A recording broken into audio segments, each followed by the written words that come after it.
DC just keeps finding new ways to make the most boring movies possible. Their newest animated effort, Legion of Superheroes. DC has not been on a hot streak recently, and their animated films have been no exception.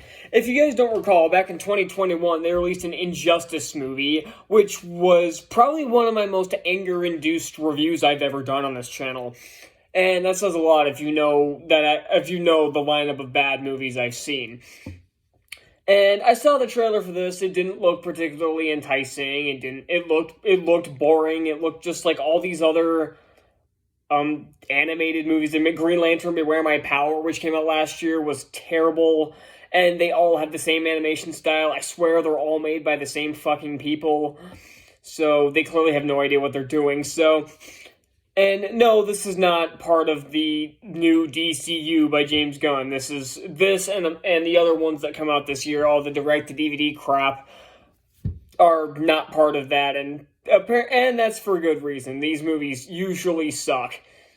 And yeah, this was no exception. Next month, we're getting a Batman the Doom That Came to Gotham. That one looks at least a little better, but I'm still not holding my breath for it. So yeah, if you can't tell, this movie sucked real bad.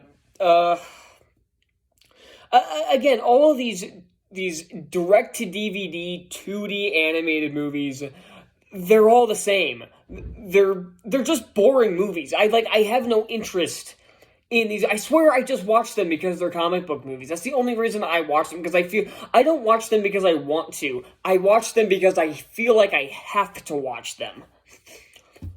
So this movie mostly focuses on Supergirl joining the Legion of Superheroes, moving up to the 31st century through some time thing that doesn't really make much sense, but whatever.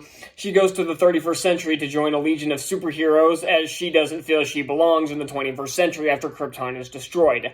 Especially after Batman points out the obvious, that she has no control over her powers and should be considered a threat.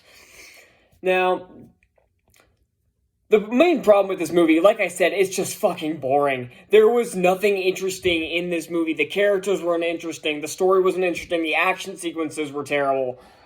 I'll get to the voice acting first, I guess. Meg Donnelly plays Supergirl in this movie, and honestly, on paper, she seems like a really good choice for Supergirl. But the script she's given is so fucking bad that her performance can't really save it. She comes across as way more annoying than the writers intend. Because they try to do this thing, they try to combine the comic and the TV show for some reason. Like, they try to do her not feeling like she belongs on Earth thing, but she also has the kind of annoying, bubbly personality that she had in the cringeworthy TV show. And those two things don't gel, because when she starts talking about how she doesn't belong on Earth, in the comics you really feel it, but in this movie she just comes across as some annoying brat. It's just poorly written. Darren Criss plays Superman for some reason. He's not terrible, I guess. He has like 20 lines in the movie. Jensen Ackles is back as Batman. He does a pretty good job as Batman, but again, he has like 10 lines. Because there's this whole thing with a cult known as the Dark Circle that take place both in the 21st century and the 31st century. We don't see the 21st century again after the 15-minute mark, so I'm not sure what the point of having them show up there even was. And Matt Bomer briefly shows up as the Flash, and the voice acting wasn't bad. His cowl looks fucking stupid, though. I don't know what they're doing. I don't know why suddenly the Flash can no longer get a decent-looking suit. It's not that complicated. Just, like, the live-action movie has a stupid-looking cowl, and the Suicide Squad Kill the Justice League video game, he's a stupid-looking cowl, and he does here, too. Can just go back to the classic, please? And that sucks. I was hoping to see a bit more of Flash, because Flash is probably my favorite DC character. I just rewatched the Flashpoint Paradox movie, and I really like that one. So it was kind of disappointing to see him show up for all of 5 seconds and do absolutely nothing. Yuri Lowenthal plays Mon-El, and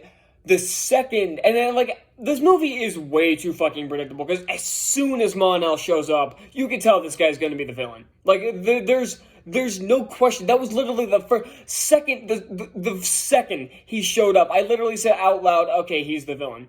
Like, there was no other way they were going to do it. One of them was going to be the villain, and it wasn't going to be Brainiac 5. I knew for a fact he was going to be the hero. They were going to put him together with Supergirl. I knew all that was coming because there was a solid 10 minutes of the movie that was just a pissing match between Supergirl and Brainiac to try to see who can be the bigger douchebag.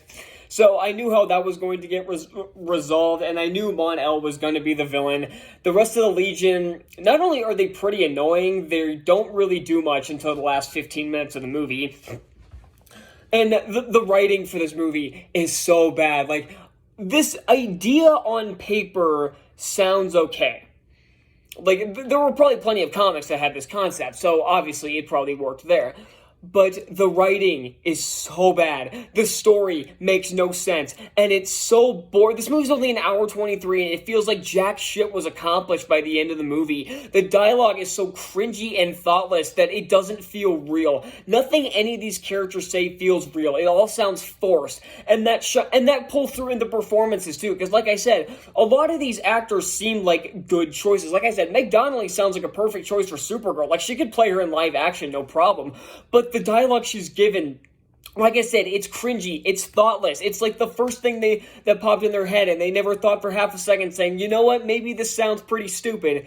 And it just makes her an annoying brat throughout the entire movie. I can't buy her as the protagonist of the movie because she's so unlikable throughout the majority of this film. And I get it, it's partially intentional, but if you're gonna have Supergirl be your main character, you have to have her be likable on some degree or at some point during the movie. Like, and again, like, I thought the basic arc of this movie was supposed to be that she's supposed to figure out how to control her powers. It doesn't seem like because it shows in the fight with Solomon Grundy in the second scene of the movie that she doesn't really have control over her powers, and that's exactly why Batman sees her as a threat. It's not because he sees her turning evil, it's because she doesn't have control of her abilities, she doesn't have control over her emotions, and she's that exact same character by the end of the movie. She doesn't really have to train with her powers at any point in the movie. She just, all of a sudden, when she gets to the 31st century, all of a sudden she has mastery over her powers, and it's never a problem again. Her anger issues are still there, and at least to some really stupid moments. Like, again, the first fight where she's fighting Brainiac 5, he puts up this shield and says the more times you punch it, the more solid the shield becomes. And what does she follow that up? By continuing to punch the shit out of the shield. What was it accomplishing? I don't fucking know. All it did was cause property damage to the school because again, she has no control over her emotions, and it seems like that, and again, that problem just seems to just be wiped away at any point. She never has to learn to control her emotions in battle or at any other point. It just seems to just be erased for the sake of getting to the end of the movie faster, because they don't have the budget to make these movies any longer. Because like I said, the animation is terrible. The action sequences are so stilted and lifeless because the 2D animation holds it back. There's a reason why most movie studios have discontinued 2D animation, because it's a pain in the ass to do. Like, again, there's been the big debate about 2D or 3D, which animation style is better. It doesn't really matter which one is better. The reason 3D is becoming a lot more prevalent now and 2D is kind of fading out in the industry is because 3D animation is just easier and cheaper to do. And this movie proved that, because the 2D animation, you can tell they're on a shoestring budget. All of the action sequences are boring to watch. All of the character models are stilted and lifeless, even to the point where the lip syncing is nothing more than open and closed mouth. There's no actual enunciation with any of the characters while they're talking. It's just open and closed mouth while they're talking, and it's distracting. It's fucking distracting. The colors are so washed out and muted in this movie, and it's the same problem I have with It's not quite to the extent of that Green Lantern movie from last year, where everything was like a grayish, like camouflage green instead of the bright green Green Lantern is known for. But it, like, again, these characters, the DC characters like Superman and Supergirl, they're like bright and colorful characters with the suits and everything. And it seems like they're trying to make those costumes as dark as possible, and I don't know why. Like, embrace the comics. Like, if you're not going to embrace the comics that these are based on, don't fucking bother with the adaptation. I literally can't think of anything I liked about this movie. Legion of Superheroes gets an F. I know I give this grade to a lot of DC movies, but hell, I only gave it to one out of the like four we got last year. Green Lantern didn't get an F, and the Batman didn't either. It was just Black Adam, but yeah, this was awful. So, thank you all so much for watching, and hopefully there's some better stuff that comes out in the next few weeks, though judging from my list, I'm in trouble. So, see you then. Bye.